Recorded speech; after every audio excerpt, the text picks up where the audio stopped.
Bab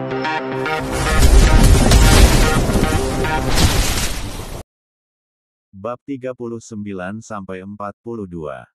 Air mata seorang istri.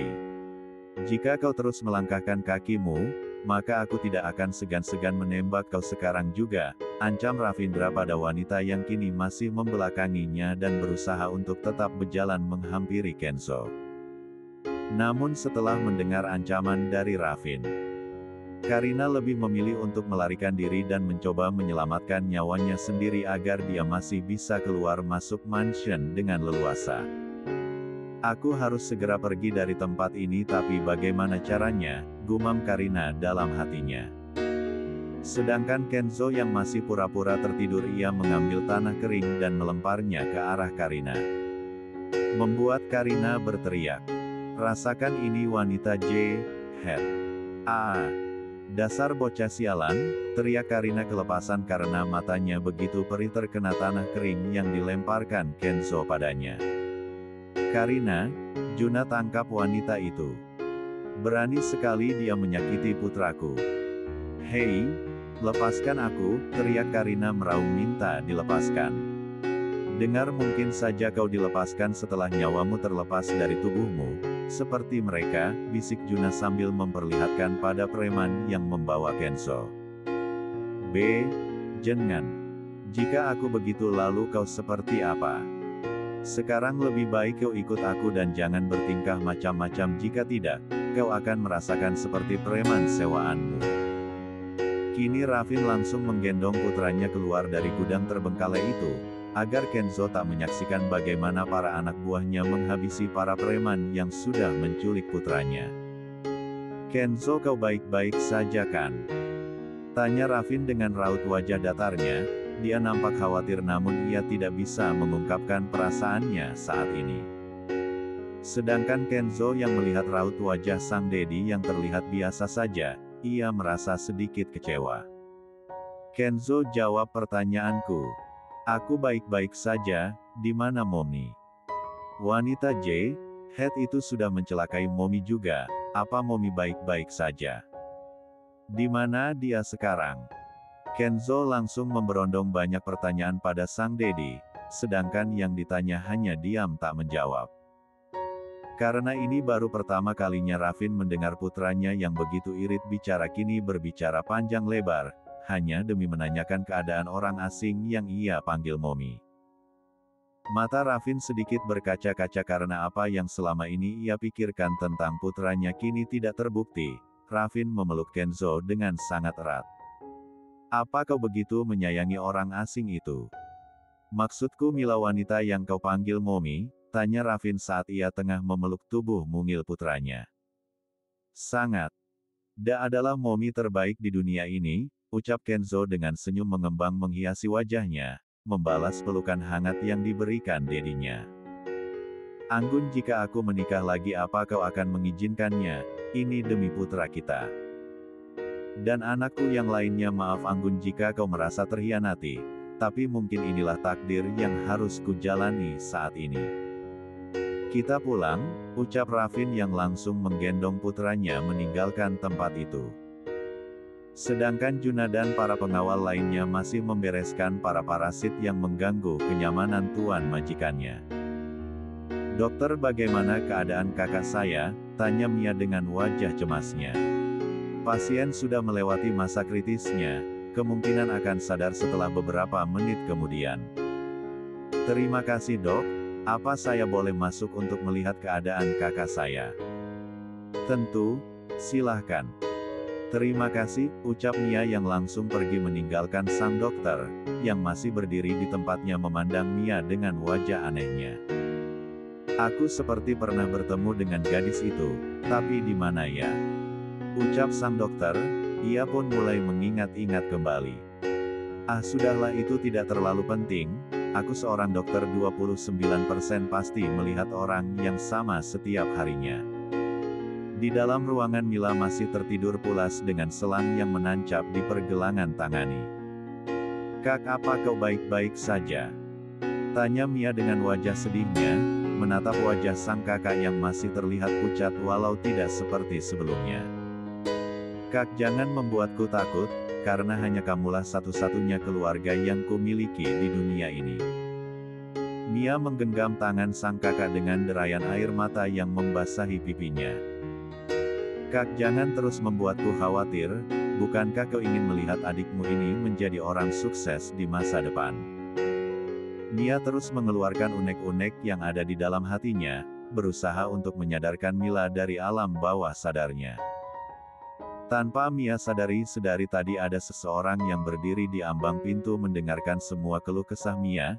Sepertinya kita tidak bisa menemani Momi untuk hari ini, karena ada adiknya yang menjaganya, ucap Rafin memberikan pengertian pada putranya. Namun Kenzo menggelengkan kepalanya dengan cepat, dan turun dari gendongan sang Dedi kemudian berlari menghampiri Mila yang masih belum siuman. Momi, gumam Kenzo lirih. Kenzo, dari mana saja kau? Kakak mencarimu dengan sangat cemas tadi. Dia bahkan mengira kalau kau diculik orang, tanya Mia dengan hebohnya. Namun yang ditanya hanya diam saja tak menggubris pertanyaan yang diucapkan Mia padanya. Ya ampun bocah ini, aku sudah bertanya panjang kali lebar tapi dia tak menghiraukan keberadaanku, kesal Mia. Setelah melihat putranya lebih memilih menghampiri Mila, Rafin pergi untuk menemui dokter yang menangani Mila, untuk mencari tahu bagaimana keadaan bayi yang berada di dalam kandungan Mila saat ini. Rafin berjalan menuju ruangan Dokter Ian, dokter andalan keluarga Adiaksa. Tanpa mengetuk pintu terlebih dahulu ia langsung masuk begitu saja. Membuat yang berada di dalam ruangan terkejut saat melihat kedatangan Rafin. Tuan, teruskan saja dulu, aku akan menunggumu di luar, ucap Rafin yang langsung keluar dari ruangan tersebut. Setelah menunggu beberapa menit, akhirnya pasien Dokter Ian pun keluar dari ruangan itu diikuti sang dokter di belakangnya. Pasien Dokter Ian menatap ke arah Rafin dengan tatapan anehnya, namun Rafindra bersikap acuh seperti biasanya. Tuan, mari, ajak Dokter Ian pada Rafindra. Silahkan duduk. Dengan instruksi dari Dokter Ian, Rafin pun duduk di kursi yang berhadapan langsung dengan dan sang dokter. Bagaimana keadaan bayinya? Tanya Rafin tanpa basa-basi. Bayi? Iya, bayi. Bayi siapa? Tanya Dokter Ian dengan perasaan bingungnya. Aku datang untuk menanyakan tentang bayi wanita itu. Bayi? Sepertinya dia tidak hamil, ucap Dokter Lan.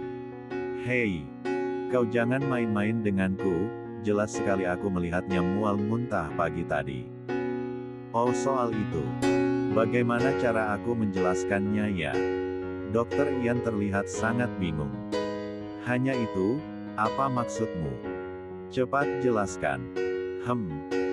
Baiklah, Nona Mila sepertinya tidak sedang hamil, tanda-tanda yang Anda sebutkan tadi mungkin gejala awal keracunan makan itu. Mual muntah disertai diare dan sakit perut melilit juga disertai sakit kepala. Tapi jika Anda ingin mengetahui informasi lebih jelas untuk memastikan bahwa dia hamil atau tidak, silahkan Anda bawa gadis itu ke Dr. Obgyn, jelas Dokter Ian panjang lebar. Bab 40.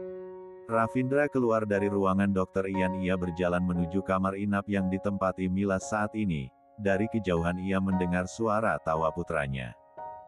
Tawa yang tidak pernah ia dengar sebelumnya. Apakah dia sangat bahagia saat bersama dengan wanita itu? Lalu sekarang aku harus apa? Memastikan dia hamil atau tidak, atau tetap menikahinya demi Kenzo? Lalu apa dia mau? Rafin menghela nafasnya dan mulai membuka pintu ruangan tersebut. Rafin berdehem membuat suasana menjadi hening.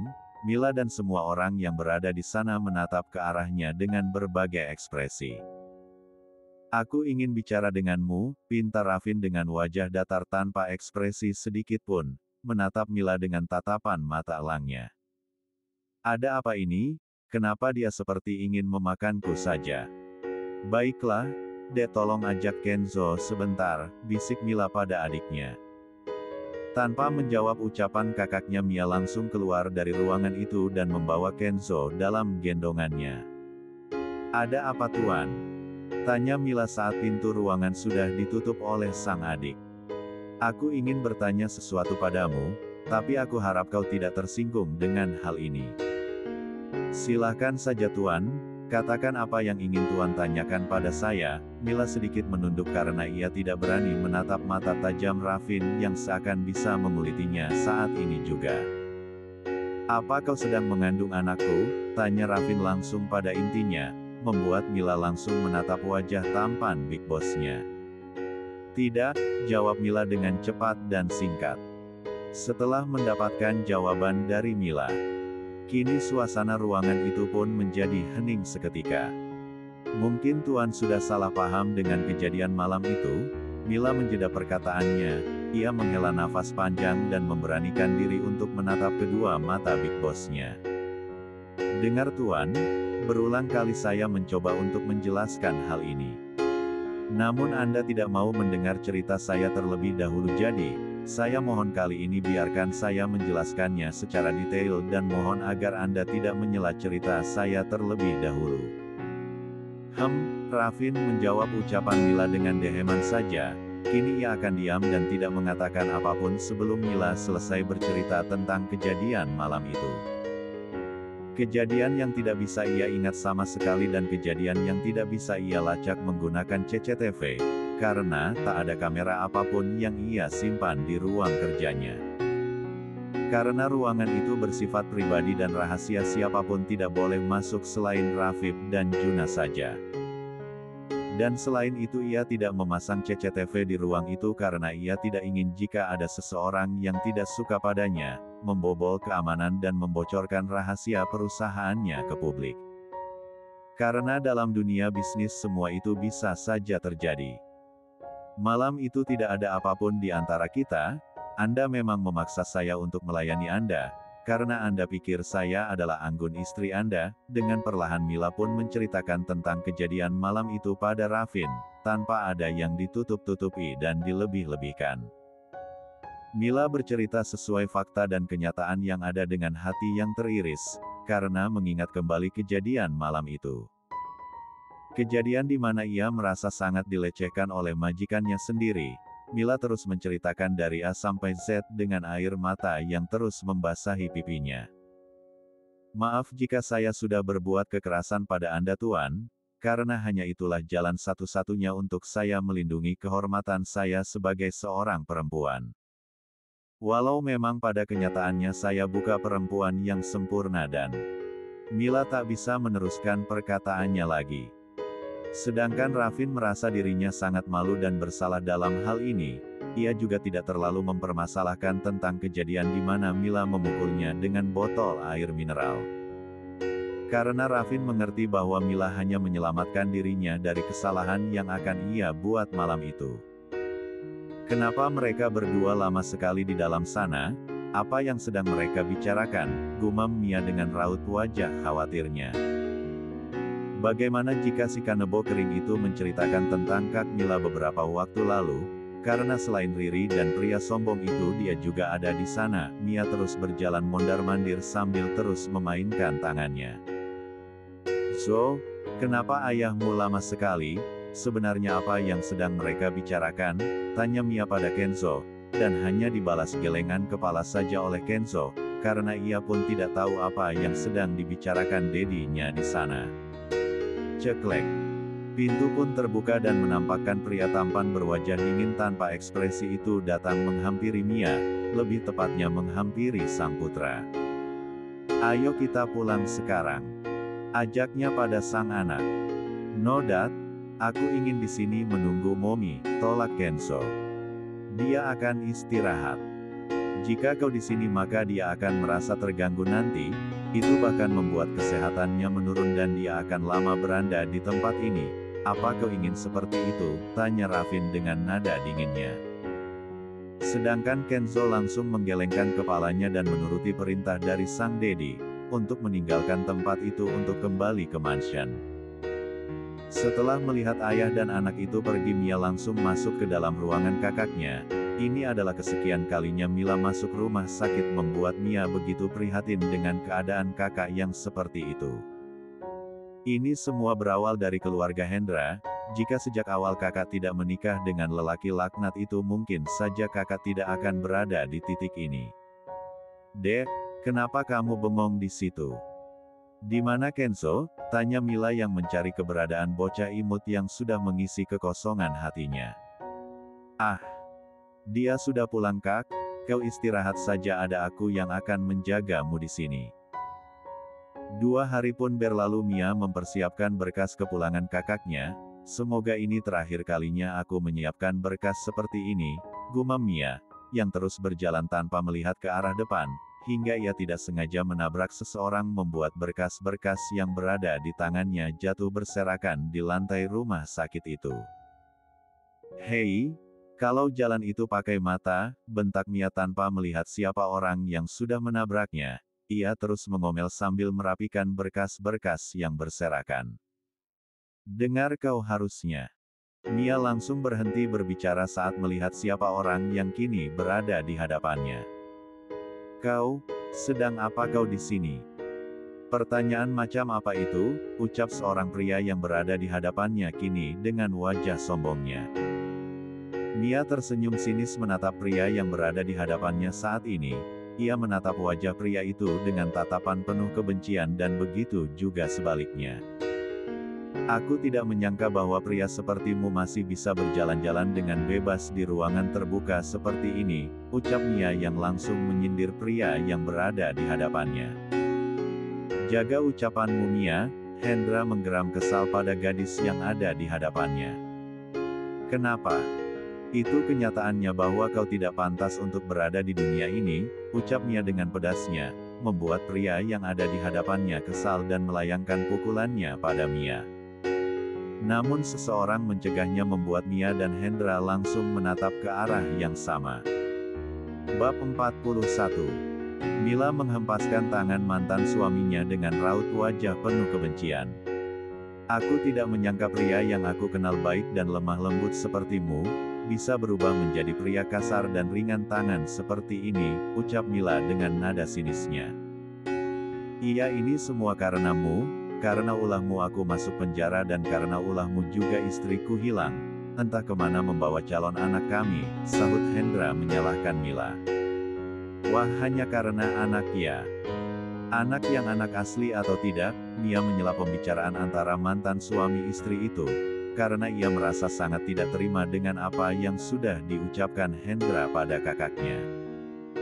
Hendra seakan terus menyalahkan dan memojokkan Mila dalam segala hal yang sudah terjadi dalam kehidupannya. Diam kau. Kau tidak tahu apapun tentang kami, bentak Hendra. Yang menatap tajam ke arah adik mantan istrinya yang juga menatapnya penuh dengan kebencian. Aku tahu segalanya Hendra, semuanya aku tahu termasuk wanita J. Lang itu. Ups, di mana dia tinggal dan bersama dengan siapa aku tahu segalanya, karena aku berpikir dengan menggunakan otak dan akal sehatku bukan sepertimu. Oh iya kau kan tidak punya otak mana mungkin kau bisa berpikir, ucap Mia sarkas, membuat Hendra benar-benar marah pada gadis itu. Jaga ucapanmu Mia, bentak Hendra dengan penuh emosi menatap nyalang ke arah Mia. Namun Mia tidak pernah takut pada ancaman Hendra. Ia bahkan terkesan menantang Hendra. Suasana semakin memanas, membuat Mila mau tak mau harus menjadi penengah di antara mereka berdua. Mia sudah lebih baik kita pulang sekarang, ajak Mila pada adiknya, karena hatinya sangat begitu sakit, saat mendengar pria yang masih ia cintai terus menyalahkan dirinya. Mila menatap sekilas pada pria yang begitu ia cintai 11 tahun lalu. Ia sangat mencintai Hendra karena kebaikan dan keromantisannya. Itulah yang membuat Mila jatuh cinta berkali-kali pada pria itu, namun saat ini semua itu tinggallah kenangan yang harus dikubur dan dilupakan. Karena semakin Mila mengingat semua kenangan manis yang sudah mereka lewati, semakin Mila merasa sakit karena mengetahui bahwa semua cinta dan kasih sayang yang diberikan oleh suaminya dulu hanya sebuah sandiwara saja. Mila berjalan terlebih dahulu meninggalkan adiknya dan mantan suaminya yang masih berdebat di sana, karena ia tidak ingin terlihat lemah di hadapan Hendra. Dengar Hendra kau akan menyesali semua perbuatanmu nanti, Setelah kau tahu semua kebenarannya dan siapa yang sudah mengkhianatimu. Sampai hari itu terjadi maka jangan pernah datang pada kakakku untuk meminta maaf atas semua kekeliruanmu. Karena demi sebongkah batu kerikil kau membuang berlian murni, dan untuk soal anak kakakku juga bisa memilikinya dan pada waktu yang tepat aku akan. Mia cepatlah, teriak Mila menghentikan perkataan yang akan Mia ucapkan pada Hendra. Mia pun langsung bergegas pergi meninggalkan tempat itu. Sedangkan Hendra masih berdiri mematung di tempatnya. Ia masih memikirkan kata-kata mantan adik iparnya yang seperti peringatan baginya. "Akan apa? Kenapa kau tidak menyelesaikan kata-katamu dulu?" teriak Hendra saat melihat Mia pergi begitu saja. "Sial, karena gadis itu aku mengundur waktuku untuk mencari keberadaan istri dan calon anakku. Di mana kau, Diana? Juna, bagaimana, apa kau sudah mengerjakan apa yang aku perintahkan?" tanya Rafin saat melihat asisten pribadi sudah kembali. "Sudah Tuan, seperti yang kau minta saya sudah mengurungnya di ruang bawah tanah." "Bagus, biarkan dia di sana sampai ajal menjemputnya dengan sendirinya. Aku tidak akan pernah memaafkan siapapun yang berani menyentuh keluargaku termasuk Karina. Walaupun dia saudara dari mendiang istriku, tapi aku tidak akan segan-segan untuk menghukumnya," ucap Rafin dengan penuh ketegasan. "Lalu bagaimana dengan Nona Mila, apa dia?" "Dia baik-baik saja," jawab Rafin memotong perkataan Juna. "Juna, kumpulkan semua foto Anggun dan simpan semuanya di gudang." "Apa aku tidak salah dengar? Kenapa Tuan? Apa itu penting? Kerjakan saja apa yang sudah aku perintahkan padamu." "Baik Tuan. Ini adalah pertama kalinya Tuan memerintahkan ini padaku. Ini tidak seperti biasanya. Sebenarnya apa yang terjadi dan apa yang sudah tidak ku ketahui?" Begitu banyak pertanyaan yang berada di dalam pikiran Juna saat ini. Namun ia tetap mematuhi apa yang diperintahkan Rafin padanya karena dia hanyalah seorang bawahan dan tidak berhak mengetahui apapun yang dilakukan oleh tuannya. "Mungkin saja Tuan muda berusaha untuk mulai melupakan Nona Anggun dalam hidupnya. Itu adalah berita bagus untukku, maka aku bisa lebih mudah mengantarkan Nona Mila ke dalam kehidupan Tuan muda. Keluarkan aku dari sini," teriak Karina di dalam ruangan yang begitu sempit dan gelap membuat nafasnya begitu sesak. "Rafin, keluarkan aku dari sini. Aku berjanji tidak akan pernah mengganggumu lagi, aku mohon Rafin," teriakan demi teriakan yang diucapkan Karina di lorong yang begitu gelap dan bau membuatnya sangat ketakutan. "Aku tidak boleh mati di tempat ini. Aku harus mencari cara lain untuk keluar dari sini. Aku tidak boleh menyerah setelah sejauh ini. Rafin adalah milikku, hanya milikku, dan tidak boleh ada yang memilikinya selain aku. Jika dulu Anggun bisa memilikinya, maka selanjutnya adalah aku. Dan selain aku tidak boleh ada wanita manapun yang menggantikan posisi itu, apalagi si wanita kampungan itu." Karina terus berteriak tanpa henti, membuat para penjaga yang menjaga keamanan di luar ruang bawah tanah itu merinding ketakutan. Sepertinya wanita itu sudah mulai tidak waras. Ia mungkin saja malaikat maut sudah mulai menghampirinya saat ini. Itulah azab untuk orang-orang jahat. Tunggu, apa kita termasuk orang jahat? Kenapa kau bertanya seperti itu? Iya, karena mungkin kita sama jahatnya, karena sudah mengurung wanita itu di tempat yang begitu gelap dan sempit. Mungkin saja di sana terdapat banyak hantu yang akan memangsanya. Jika kau merasa kasihan, kau boleh memani wanita itu di sana agar dia tidak sendirian, ejek salah satu dari mereka. Para pengawal yang diperintahkan Juna pun mulai bergosip ria, berbagai obrolan yang begitu menarik pun mengalir begitu saja dengan diiringi canda dan tawa di antara mereka berempat. Menghiraukan Karina yang terus berteriak memanggil Rafin di dalam ruang bawah tanah. "Ah! Sudahlah, sekarang lebih baik kau berikan informasi ini pada Bos Juna secepatnya," ucap salah satu dari mereka langsung menghentikan sesi bergosipnya. "Tidak perlu, kita biarkan saja wanita itu berteriak sesuka hatinya. Mencintai seseorang harus ada takarannya, jika melebihi batas normal itu bukan cinta melainkan obsesi. Bab 42. Mila duduk di bangku taman yang tak jauh dari rumah sakit, menatap kosong ke arah jalanan yang cukup ramai. La masih bingung memikirkan kata-kata yang diucapkan Ravin padanya. Haruskah aku mengambil langkah ini lalu bagaimana? Lalu apa yang akan dikatakan orang lain tentangku nanti? Kenapa aku selalu berada di dalam dilema? Kak, kau di sini, aku mencarimu sejak tadi, ucap Mia mengejutkan Mila dari lamunan panjangnya. Mila menghela nafas dan hanya menatap sekilas ke arah sang adik. Kamu ngagetin kakak aja deh, ucap Mila yang fokus melihat ke arah jalanan yang ramai lancar. Mia memutar bola matanya malas, lalu ikut duduk di sebelah kakaknya. Kak, apa kau masih memikirkan si pecundang itu? Apa kau masih mengharapkan dia kembali padamu? Tanya Mia dengan nada kesalnya.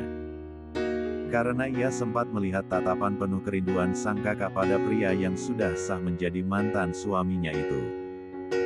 Sudah tak ada lagi yang tersisa Mia, semuanya sudah berakhir dan tak ada yang tersisa sedikit pun, jawab Mila berbohong. Karena yang sesungguhnya cintanya masih ada untuk Hendra.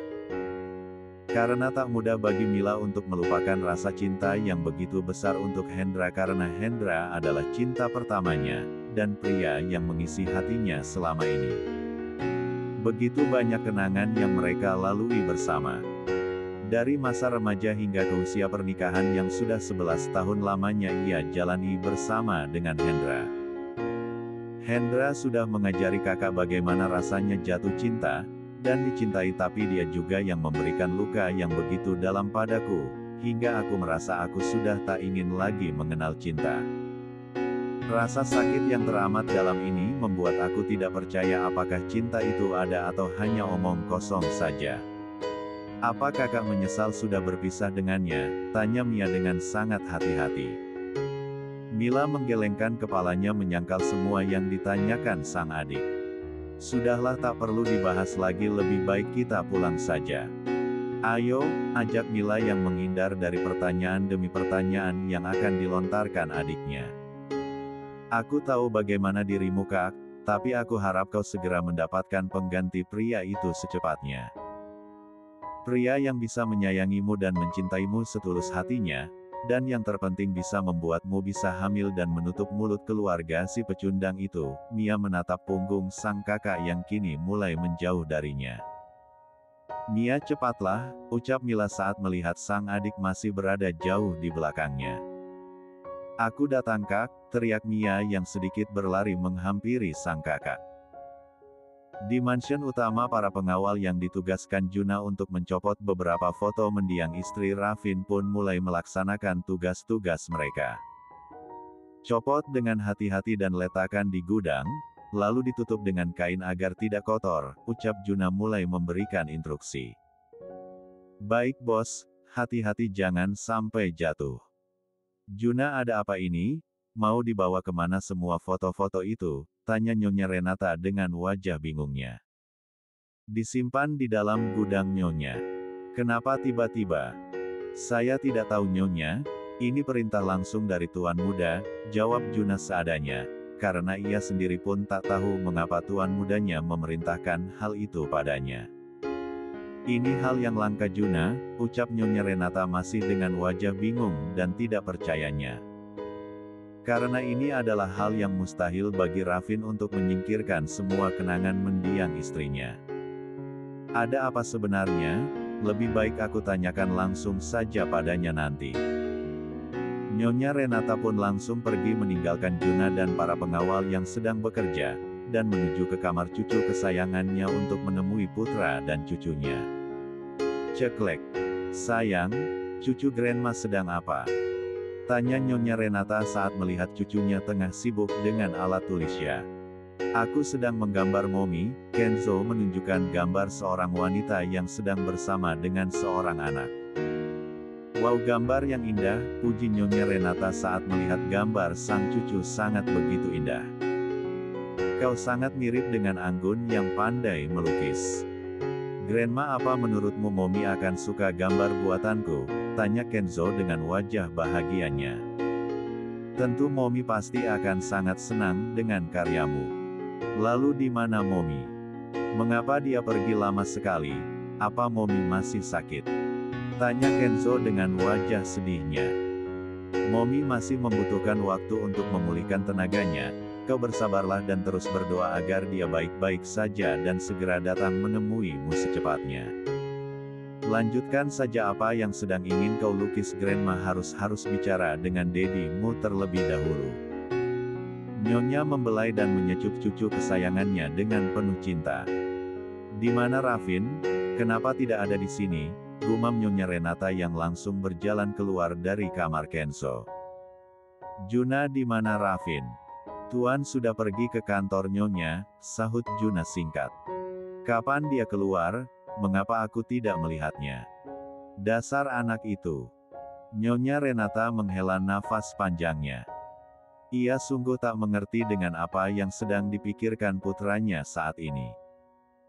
Ravindra bersin-bersin, siapa yang sedang mengumpatku sekarang? Gumam Raffin lirih. Dan melanjutkan kembali pekerjaannya. Namun ia kembali terdiam saat mengingat kembali perkataan yang dikatakan Mila padanya saat berada di ruangan rumah sakit. Kini raut wajahnya terlihat sangat kesal dan dengan erat ia menggenggam pena yang berada di tangannya. Kenapa dia sangat menyebalkan sekali, ucap Raffin dan langsung melemparkan pena yang sudah patah itu ke sembarang arah. Tuan, ada apa ini? Tanya Juna yang sedikit terkejut saat ia membuka pintu ruangan Big Boss-nya dan langsung mendapatkan hadiah yang tak terduga. Kau sudah datang. Ayo cepat kemari dan selesaikan ini. Raffin memberikan beberapa berkas pada Juna. Dengan cepat Juna pun mengambil berkas yang diberikan Raffin padanya dan segera keluar dari ruangan itu. Karena ia sudah merasakan hawa dingin mencekam di ruangan tersebut. Tidak baik aku berlama-lama di sini, sepertinya mood tuan muda sedang sangat buruk sekali saat ini, dan ini tidak baik untuk ketenanganku. Tunggu, ucap Raffin yang langsung menghentikan langkah Juna seketika. Kini Juna mematung di tempatnya dengan posisi yang sama. Habislah kau Juna. Iya tuan muda, apa ada sesuatu yang lain? Tanya Juna dengan perasaan cemasnya, kini menatap ke arah sang Big Boss. Apa semuanya sudah selesai? Sudah tuan. Bagus. Lalu apa dia sudah kembali ke mansion? Dia siapa tuan? Apa aku harus selalu menjelaskannya padamu? Kini Juna menatap atasannya dengan raut wajah bingung. Aku heran kenapa dia senang sekali bermain tebak-tebakan denganku, gumam Juna lirih. Jangan mengumpatku Juna, ucap Raffin dengan nada tegasnya. Membuat Juna langsung terdiam dan membisu seketika. Juna, apa menurutmu aku? Sudah lupakan saja. Pergilah, usir Raffin. Kenapa hari ini tuan muda aneh sekali, apa yang sebenarnya terjadi?